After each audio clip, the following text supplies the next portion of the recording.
نحمده ونصلي ونسلم على رسوله الكريم اما بعد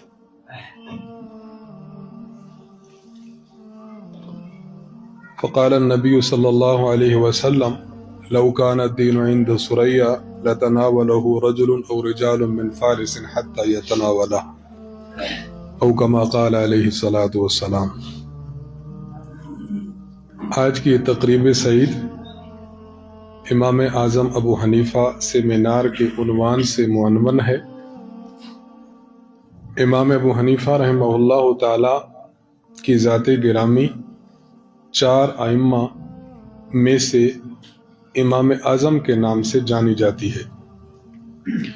آپ فقہ حنفی کے مدون ہیں، بلکہ اگر ہم یوں کہیں کہ سب سے پہلے جنہوں نے شریعت محمدیہ کو مدون فرمایا احکام و مسائل کے حوالے سے، اس شخصیت کا نام امام ابو حنیفہ رحمہ اللہ ہے۔ علامہ ابن حجر المکی الہیثمی رحمہ اللہ، ان کی کتاب ہے الخیرات الحسان فی مناقب الامام اعظم ابی حنیفہ النعمان۔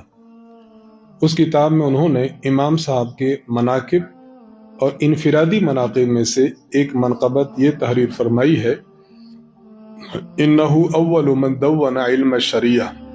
امام صاحب کی ذات ایسی ہے کہ وہ سب سے پہلے شریعت کو تدوین کیا، شریعت کو لکھوایا، ورتبہ ابوابا، اور اس کو ابواب کی صورت میں لکھوایا۔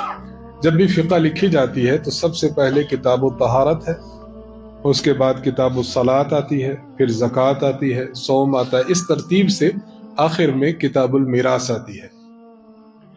تو امام صاحب رحمہ اللہ تعالیٰ نے فقہ کو مدون کرایا، اور مدون کرانے والی پہلی شخصیت ہے۔ ثم تابعہ مالک بن انس فی ترتیب الموطا۔ اس کے بعد امام مالک بن انس المدنی ابو عبداللہ، انہوں نے اپنی کتاب موطا امام مالک لکھی، اور اس موطا امام مالک میں جو تبویب فرمائی، ابواب بندی فرمائی، تو ابواب بندی میں وہی طرز اختیار کیا جو امام ابو حنیفہ رحمہ اللہ کا مقرر کرتا۔ لم یسبق ابا حنیفہ احد، اور ابن حجر المکی رحمہ اللہ فرماتے ہیں کہ ابو حنیفہ رحمہ اللہ سے پہلے اس طرح شریعت کو تبویب کی صورت میں، ابواب بندی کی صورت میں مرتب کرنے والا پہلا کوئی نہیں ہے۔